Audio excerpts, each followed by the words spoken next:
Until you look inward, you will live reacting to the world. The day you dare to know yourself, you will stop searching for yourself in others. There is something no one has ever told you about the people you admire, about those people who seem to have life figured out, who radiate confidence, who don't need anyone's approval, who walk through the world as if they know exactly who they are. There is something about them that has nothing to do with luck, nor with talent, nor with having had a perfect childhood. It has to do with a decision that most human beings never make, a decision that Carl Jung spent his entire life trying to explain, and that today I am going to show you in its entirety. That decision is this: to stop living looking outward and start living looking inward. It sounds simple, it sounds almost obvious. But when you understand what Jung really meant by that, when you understand the psychological mechanisms that are working against you, every time you compare yourself to someone, every time you seek validation, every time you adjust your behavior to fit in, when you understand all of that in depth, something inside you is going to change. Not suddenly, not dramatically, but it is going to change in a way that has no turning back. Let's start from the beginning, from the place where it all begins. When you were little, before the world told you who you should be, you were absolutely yourself. You cried when you were hungry without worrying if it bothered anyone. You laughed without thinking if it was appropriate. You touched, explored, asked without filters. You were, in the purest sense of the word, authentic. And then something happened. You began your learning, not mathematics or language yet. You learned something much more fundamental. You learned which parts of you were accepted and which parts were not. You learned that when you showed anger, people pulled away, that when you were too loud, you were sent to your room, that when you expressed fear, some adults made fun of you, that when you were different, other children pointed at you, and then, completely unconsciously, your mind did something brilliant and devastating at the same time. It took those parts of you that generated rejection and hid them. It stored them in a deep, dark, inaccessible place. It buried them. Jung called that place the shadow. The shadow is not evil. The shadow is not the worst of you. The shadow is simply what you decided was too dangerous to show the world. Your rage, your sadness, your ambition, your sensuality, your need to be seen, your desire to be loved unconditionally, your fear of abandonment. Every time someone told you directly or indirectly that that part of you was unacceptable, you put it into the shadow, and you have been carrying that weight ever since. But there is something that Jung understood better than almost any other thinker of his time. What you bury does not disappear. What you repress does not die, it simply waits. It waits for the right moment to come out in the most unexpected, most inconvenient, most destructive ways possible. Have you ever noticed that you get disproportionately irritated when someone is arrogant? That you feel an almost instinctive contempt towards people who openly show their ambitions? That it deeply bothers you when someone is too emotional, too sensitive, too weak? What you perceive with such intensity in others? What provokes that visceral reaction in you? That is your shadow looking you in the eye. Jung called it projection. When we are not able to see something in ourselves, we see it amplified in others. The man who buried his ambition hates the ambitious. The woman who learned that expressing need was shameful despises those who seem to need too much. The young man who was humiliated for showing his emotions calls weak those who express them freely. We do not see the world as it is. We see the world as we are, or more precisely, as we dare not be. This is the first great psychological trap that Jung identified, that we spend a good part of our lives reacting to others, without realizing that we are actually reacting to ourselves. But there is a second trap, and this one is even more subtle, even more pervasive, even harder to detect. Jung called this second trap the persona. And if the shadow is what we hide from others, the persona is what we show the world in its place. Think about the word persona for a moment. It comes from Latin, and in ancient Latin it meant mask. the mask that actors in Greco-Roman theatre used to indicate which character they were playing. And Jung used that word with full intention. The persona is the social mask you wear. It is the professional self, the family self, the self in front of friends. It is the version of you that you know will be well received. It is how you present yourself on LinkedIn, on Instagram, at Christmas dinner with your partner's family.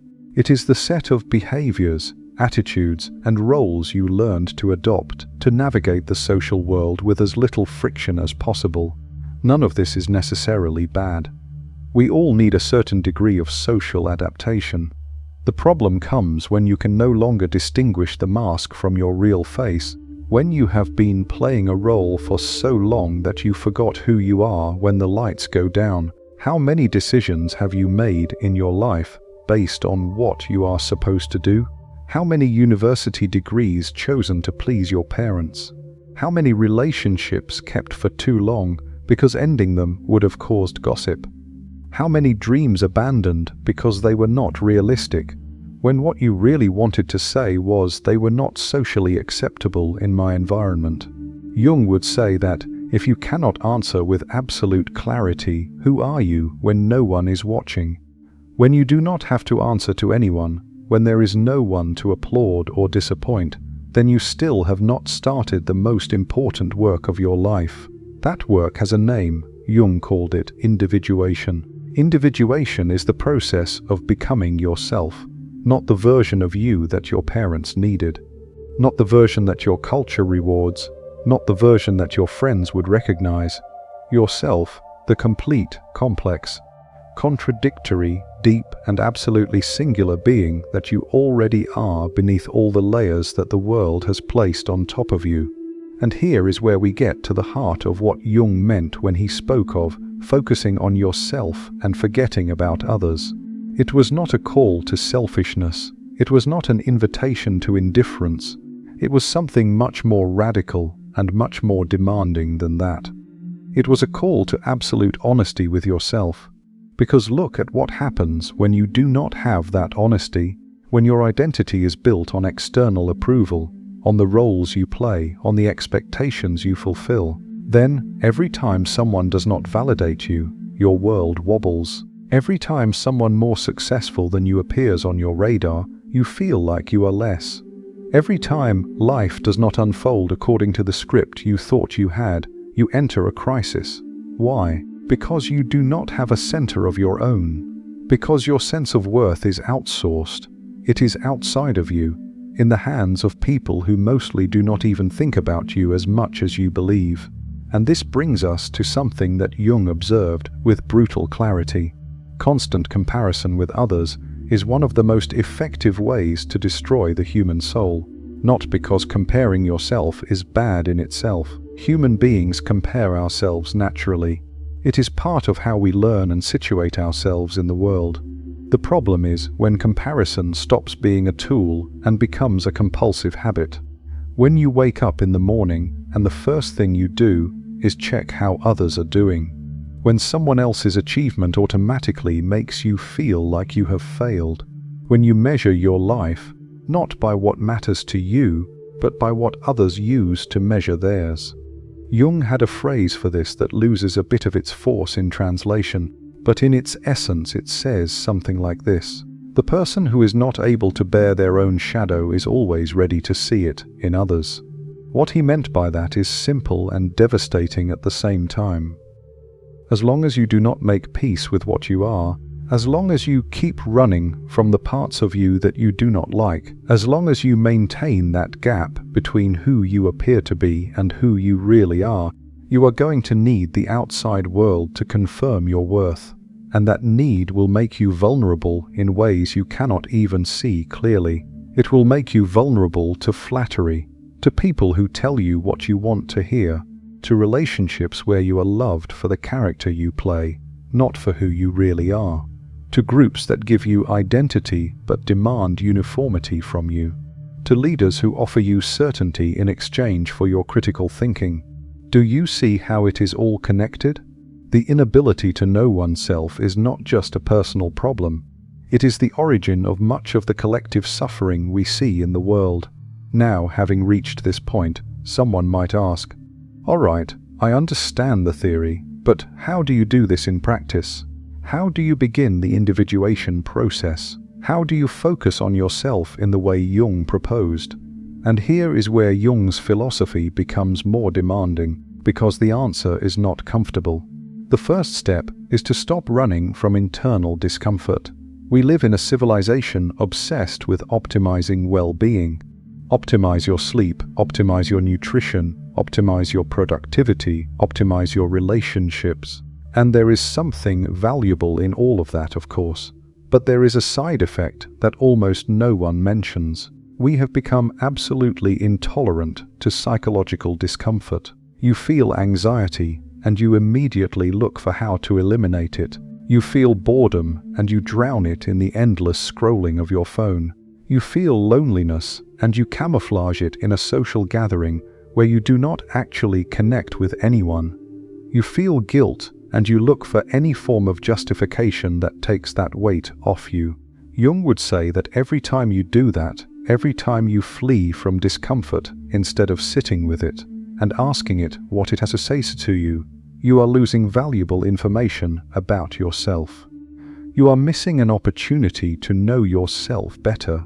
Psychological discomfort, when it is not the result of a clinical condition that requires professional treatment, when it is simply the ordinary discomfort of life, is in many cases a signal that there is something in your life that is not aligned with who you truly are, a signal that you have been acting out a role that is not yours for too long, a signal that there is something in your shadow that needs to be seen, integrated, accepted, not eliminated, integrated. This is a crucial distinction that Jung made constantly. The goal is not to eradicate the dark parts of yourself. It is not to become perfectly balanced in the sense that all pain disappears. The goal is to be able to contain all the complexity of what you are without that complexity destroying you. To be able to feel rage without rage controlling you. To be able to feel fear without fear dictating your decisions. To be able to recognize your own inconsistencies without falling into self-contempt. That is real psychological maturity, and it has nothing to do with the image of maturity that is often sold in our culture. That image of perfect control, of unshakable serenity, of someone who never loses their cool. It has to do with being able to be with everything you are, including what you do not like about yourself, without needing others to correct it or validate it. The second step on the path Jung proposed is to start asking with genuine curiosity and without judgment, what is yours and what is borrowed. At some point in your life, someone made a decision for you. Your parents decided what values were important.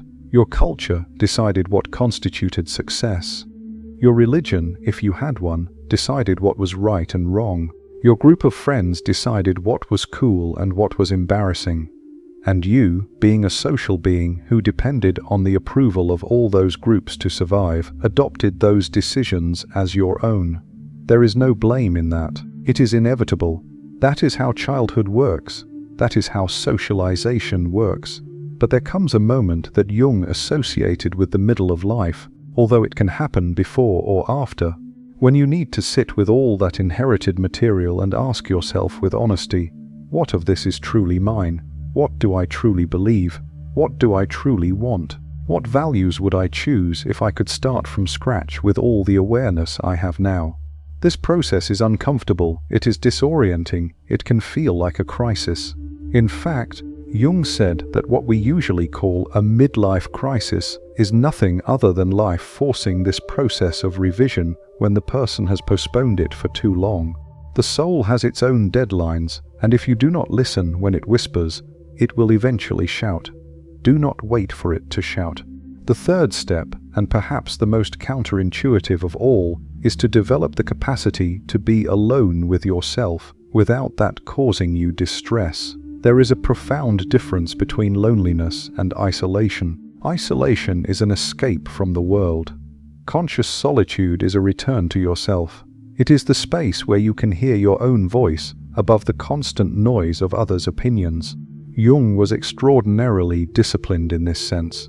He had a tower that he built with his own hands in Bollingen, Switzerland, where he spent periods in complete retreat, without electricity, without visitors, with books, with his thoughts, with his dreams, not as an act of renunciation of the world, but as a practice of reconnecting with himself. I am not telling you to build a tower, but I am telling you something that Jung repeated in various forms throughout his entire body of work. If you cannot tolerate being with yourself in silence, if the mere thought of spending a weekend without plans, without noise, without social interaction fills you with anxiety, that is not a sign that you are sociable, it is a sign that you are afraid of yourself. And the person who is afraid of themselves will always seek in others what they should find within. Now, I want to bring all of this to very concrete ground, because philosophy that does not land in everyday life is just intellectual entertainment.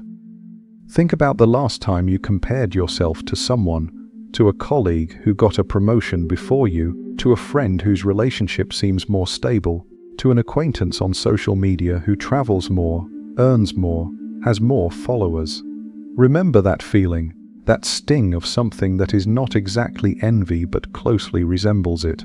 Jung would say that sting is information, not about that other person, but about you, about what you want and still do not have, or about what you have and are not valuing, or about the fear you harbor of not being enough. And the question Jung would ask is not, why does that person have what you do not? But what does this reaction tell you about what you truly value? What desire that you have not yet allowed yourself to articulate is being activated at this moment? Because look, comparison in itself is not going to lead you anywhere valuable. The universe is not operating a system of distributive justice where there is a limited amount of success, love, or happiness, and every time someone gets something, they take something away from you. That is not how reality works. What does exist is your unique and unrepeatable path. The specific conditions of your life, the wounds you have, the talents you have, the circumstances that fell to you, the values that when cleaned of everything borrowed are genuinely yours. No one else can walk that path, and when you spend your time looking at others' paths instead of your own, not only do you not advance on yours, but you also accumulate resentment, frustration, and a growing sense that life is unfair, when in reality all that is happening is that you are trying to measure your life with the wrong yardstick. There is an image that I find powerful to illustrate this. Imagine you are running a marathon and halfway through the race, instead of looking at the road ahead of you and listening to your own body, you start constantly looking at the other runners. That one is going faster, that one has better technique. The one next to you seems not to have broken a sweat. You should change your pace, your posture, your strategy based on what you see around you. What is going to happen? First, you are going to run inefficiently because you are running someone else's race, not yours. Second, you are probably going to fall because you are not watching where you are stepping. And third, even if you reach the finish line, you are not going to feel the satisfaction you would feel if you had run your own race at your own pace, listening to your own body. Life works exactly the same way. And here I want to introduce a concept that Jung developed towards the end of his work, and that I believe is one of the most important for understanding what it truly means to focus on oneself. It is the concept of the self, which in Spanish is sometimes translated as el sí mismo. Jung distinguished between the ego and the self. The ego is the center of consciousness. It is the part of you that says, I am like this, I have a name, I have a history, I occupy a place in the social world. The ego is necessary. Without it you could not function. But the ego has a dangerous tendency. It believes it is all there is. The self, on the other hand, is the center of the total psyche, both the conscious and unconscious parts. It is larger than the ego, wiser than the ego, older than the ego. Jung came to describe it almost in spiritual terms as the totality of what we are, including that which we have not yet come to know about ourselves. The individuation process is, in its essence, the process by which the ego learns to relate to the self instead of confusing itself with it. It is the process by which you stop believing that what you know about yourself is all there is, and you open yourself to the possibility that there is within you a depth you have not yet explored. And this openness changes everything. It changes how you relate to others, because you no longer need them to define you. It changes how you make decisions, because you start making decisions from within instead of from outside. It changes how you face suffering, because you start to see in it a possibility for transformation instead of just a problem to solve. Now it would be dishonest of me to present this path as something simple or linear. It is not. Jung was extremely clear about that. The process of knowing oneself is the work of a lifetime. There is no finish line where you say, "Done, I have fully known myself. I have integrated all my shadow. I am fully myself." That does not exist. What exists is the path, and the path itself is the transformation. And there will be moments on that path where what you find in yourself you are not going to like. Moments where you will see things in yourself you would rather not see. Moments where honesty with yourself is painful. Jung had a name for these kinds of encounters with oneself. He called them encounters with the inner demon, not in the religious sense of the word, but in the psychological sense. Those aspects of yourself that you have judged as intolerable, that you have condemned, that you have exiled to the darkness of your unconscious, and that eventually you are going to have to look straight in the face if you want to be truly free. Because that is what Jung promised underneath. Not happiness in the superficial sense of the term, not a life without pain, not the end of uncertainty. He promised something much more valuable and much harder to achieve: freedom. The freedom to be who you truly are. The freedom to choose from a genuine place, instead of reacting from fear or the search for approval. The freedom to relate to others from fullness instead of lack. The freedom to live a life that at the end, when you reach its close, you can recognize as your own. Let me tell you something that perfectly illustrates all of this. Jung had a very complex relationship with Sigmund Freud, who was his mentor and intellectual father figure for years. When their ideas began to diverge, when Jung began to develop his own thinking and distance himself from the theoretical framework that Freud had built, a rupture occurred that was devastating for both. Jung could have chosen to remain under Freud's wing. It was the safer option, the most socially profitable. Freud was at that time the most powerful figure in psychoanalysis, and separating from him meant losing protection, contacts, reputation in certain circles. Jung knew that, but he also knew that staying meant betraying himself. It meant continuing to wear a mask that no longer represented who he was. It meant subordinating his own thinking to another's thinking, no matter how respectable that other was. And he chose honesty. He chose his own path. He spent years of confusion, of what he himself described as a confrontation with his unconscious, that at some moments bordered on what could have been a psychological breakdown. But on the other side of that confrontation was his deepest work, his richest understanding, his most genuine contribution to humanity. The cost of being yourself can be high. It can cost relationships. It can cost comfort. It can cost the approval of people you love. But the cost of not being yourself is even higher, because it is paid with the most valuable currency you have, with your own life. I want to talk now about something that is at the center of modern life, and that Jung, although he lived in the 20th century, seems to have anticipated with unsettling clarity. I am talking about the need for external validation. Today we live in a world designed to exploit that need. Social media are validation machines. Each like, each comment, each new follower activates in your brain the same reward system that social approval activated in the brains of our ancestors when the group accepted them. It is literally an evolutionary drive. It is not a moral weakness, it is biology. But the problem is that that system evolved in a context where group validation was essential for physical survival. Today it is not, at least not in the same way. And yet, the impulse remains just as powerful, being exploited by algorithms designed to keep your attention for as long as possible. What would Jung say to that? I think he would say this: the danger is not that you use social media. The danger is that you let your sense of worth depend on them. The danger is that you confuse the number of people who validate your public image with the real value of your being. Because your worth cannot be voted on. Your worth does not increase when you get more followers and does not decrease when you lose them. Your worth does not depend on how many people understand what you do or approve of how you live. Your worth is inherent. It is prior to any external measure, and the only way to connect with that worth is by looking inward, not outward.